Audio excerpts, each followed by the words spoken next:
Hey everybody, Coach Stacy Lynn here. So I woke up this morning very early. If you're like me, I'm in menopause.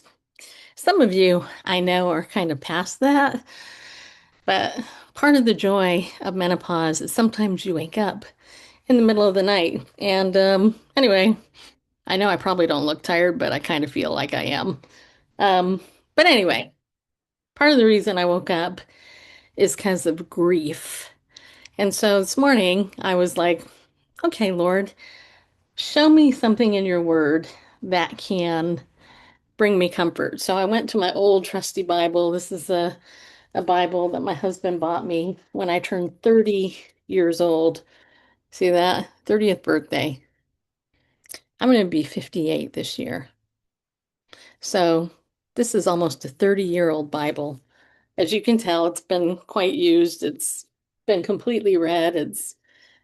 Yeah. Anyway, but as I was reading through the word today, here's what the Lord showed me and reminded me of.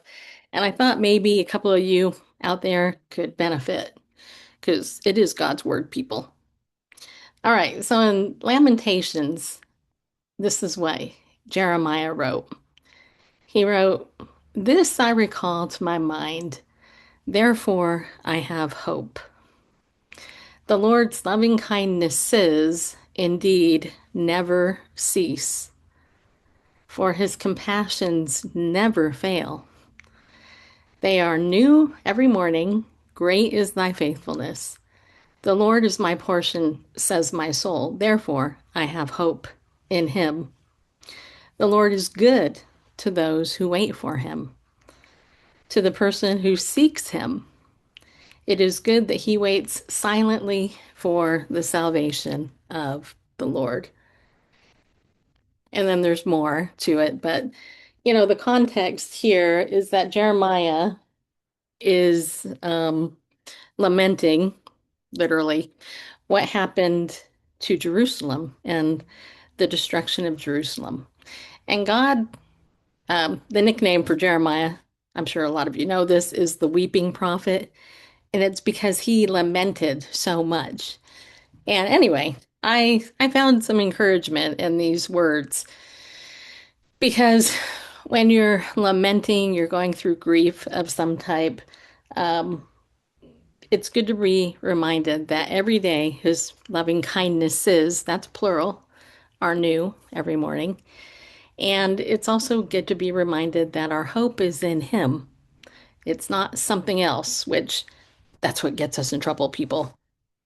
When we decide that we're going to put hope somewhere else or in someone else, that messes with you, it messes you up.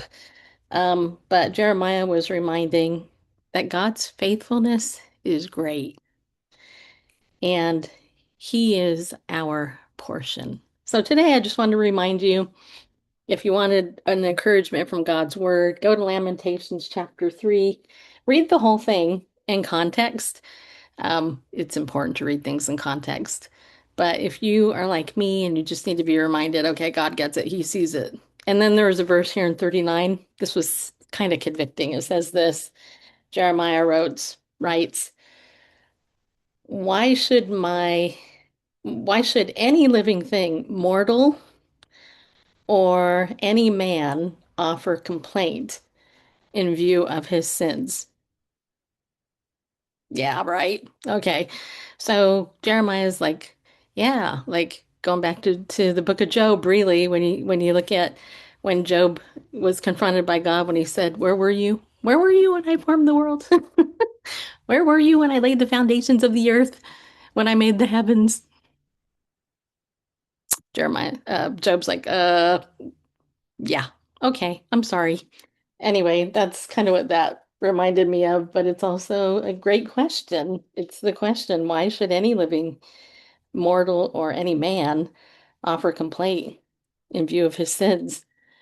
It's interesting because despite the fact that we're human, God is always faithful and he is our hope, even when we don't feel it, you know?